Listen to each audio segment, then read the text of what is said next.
ஜனவரி 2020ல வெறும் ₹1400 பிஎன்பியோட பிரைஸ். ஒருவேளை நீங்க 10 பிஎன்பி வாங்கியிருந்தா ₹14,000 உங்களோட முதலீடு.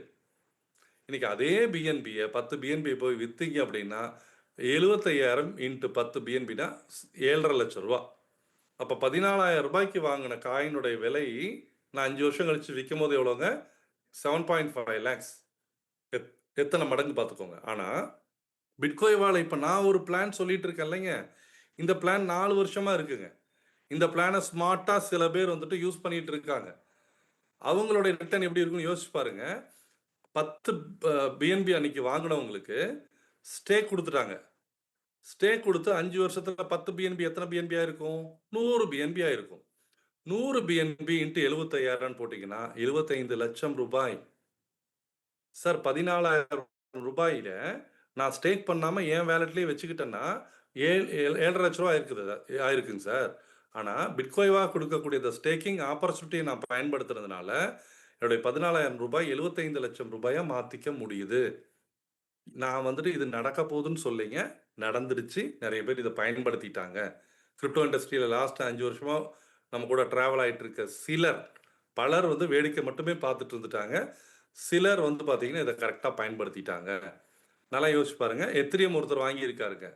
ஜனவரி 2020 வாங்கும்போது ₹12,000. அப்போ அவர் ஒரு 4 எத்திரியம் வாங்கியிருக்காரு அப்படின்னா கிட்டத்தட்ட ₹50,000 வச்சுக்கோங்க. அப்போ இன்னைக்கு 5 வருடங்கள்ல அவருக்கு 40 எத்திரியம் 40 எத்திரியம் இன்ட்டு ₹2.5 லட்ச ரூபா கணக்கு போட்டு பார்த்துக்கோங்க. அப்போ இந்த இடத்துல நல்லா கவனிங்க. இன்னைக்கு டேட்டுக்கு நான் ஒரு ₹2.5 லட்ச ரூபாய்க்கு ஒரு 4 எத்திரியம் வாங்குறேன் அப்படின்னா ஒரு ₹10 லட்சம் என்னோட முதலீடா இருக்கும். அப்போ எனக்கு அடுத்த ஒரு 5 வருடங்கள்ல ஒரு 40 எத்திரியம் கிடைக்குது அப்படின்ற பட்சத்தில் அன்னைக்கு ஒரு $10,000 போகுது அப்படின்னா 10 லட்சம் ரூபாய் ஒரு எத்திரியம் அப்படின்னா என்னுடைய பணத்தை 4 கோடியா மாற்றிக்க முடியும். நான் சொல்றது குறைந்தபட்சம். நிறைய பேருக்கு இதில் சார் அவ்வளோலாம் போகல சார், இப்போ இருக்க ரேட்டே இருக்குது சார். இல்லை சார், பாதி தான் சார் போணுச்சு. நான் 10 லட்சம் போகல சார், 5 லட்சம் தான் போச்சு. ரைட்டு, 4 கோடி இல்லை 2 கோடி. ரைட்டுங்களா? அப்போ 10 லட்சத்தை பாதி போனால் கூட 2 கோடி ரூபாய் அப்படின்றது மிகப்பெரிய ஒரு பணத்தை நம்ம ஜென்ரேட் பண்ணியிருக்க முடியும்.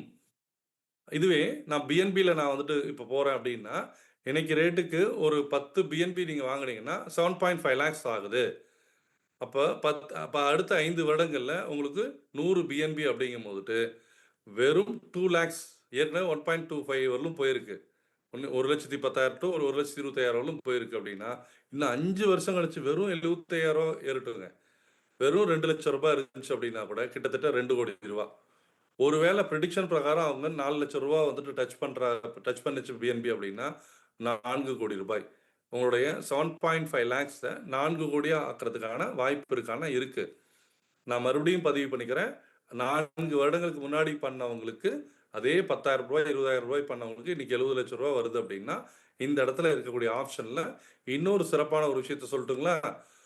உங்களுக்கு இந்த டிராவலில் எந்த இடத்துல வேணாலும் உங்களோட இன்வெஸ்ட்மெண்ட்டை கேன்சல் பண்ணி நீங்கள் வெளியில் எடுத்துக்கலாம்.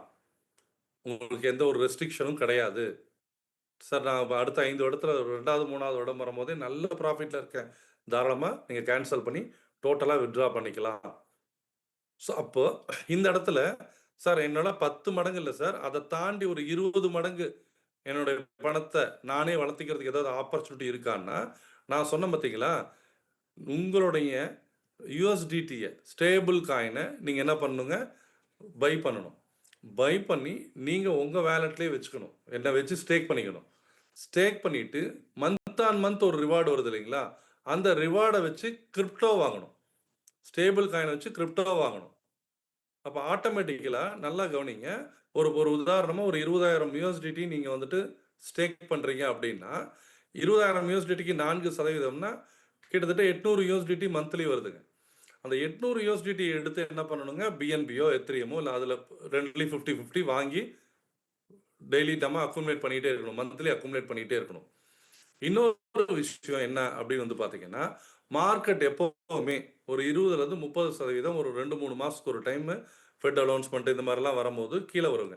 அந்த டைமில் இந்த வச்சிருந்த நமக்கு வந்துட்டு இருக்கக்கூடிய ரிவார்ட் காயினை வச்சு அந்த மாதிரியான அசட்டை விலை குறையும் போது வாங்கிக்கணும். ஒரு உதாரணமாக தங்கம் இருக்குது, இன்னைக்கு தங்கம் நமக்கு வந்துட்டு ஒரு 13,000 12,000 கிராம் கிடைக்குது. திடீர்னு ஒரு டைம் நமக்கு ஒரு 8,000 ரூபாய்க்கு வருதுன்னா, உங்க கையில இருக்கிற தங்கத்த போய் விப்பீங்களா? வாங்குவீங்களா? வாங்குவோம் இல்லைங்களா? அதே கான்செப்ட் தாங்க. நெறைய பேர் பண்ணக்கூடிய விஷயம் என்னன்னா, ரேட் குறைஞ்சா போய் விப்பாங்க. ரேட் ஏறும்போது வாங்குவாங்க. ஃபார்முலாவே தப்பு. கோல்டுல நீங்க என்ன பண்றீங்களோ, கிரிப்டோலயும் அதான் பண்ணணும். அப்ப இங்க நல்லா கவனிங்க. நான் உங்கள ட்ரேட் பண்ண சொல்லலைங்க. உங்களுடைய ஃபண்ட்ஸ ஸ்டேபிள் காயின்ல வச்சுடுங்க. அப்ப உங்களுடைய ஃபண்ட்ஸ் கேரண்டியா ஒரு இடத்துல ஒரு 60%ல சேஃப்டில இருக்குது. இதுல வரக்கூடிய ப்ராஃபிட்ட எடுத்து நல்ல கிரிப்டோவ 2ல இருந்து 3 கிரிப்டோவ பை பண்ணுங்க. 1. 2வது எப்பல்லாம் 20, 30% வந்துட்டு விலை குறையுதோ, அப்ப உங்களுக்கு வந்துட்டு உங்கள இந்த புரோகிராம்க்கு இன்வைட் பண்ணாங்க இல்லைங்களா? அவங்க இன்டிமேட் பண்ணுவாங்க. வாட்ஸ்அப் பண்ணிடுவாங்க. ஸோ, அப்ப அந்த டைம்ல கொஞ்சம் பை பண்ணி ஸ்டேக் பண்ணிக்கோங்க. அப்போ ஒரு 5 வருடம் நீங்க இந்த டிசிப்ளினான ஒரு ஒரு விஷயத்த நீங்க செஞ்சுட்டீங்க அப்படின்னா, மிகப்பெரிய ஒரு கார்பஸ் கிரியேட் பண்ண முடியுங்க. இனிமே என்னோட ஃபண்ட யார்கிட்டயோ கொண்டு போய் குடுத்துட்டு, "நீ எனக்கு வளர்த்தி குடு" அப்படின்னு சொல்ற காலம் வேண்டாங்க. நம்மளே நம்ம ஃபண்ட்ஸ வந்துட்டு வளர்த்திக்க முடியும்.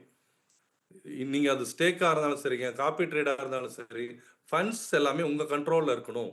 ஒருவேளை உங்களுக்கு விருப்பம் இல்லை அப்படின்னா, நீங்க கேன்சல்ன்னு குடுத்தீங்கன்னா, உங்களோட ஃபண்ட்ஸ் உங்க வாலெட்டுக்கு, உங்க அக்கவுண்ட்க்கு வந்துரணுங்க.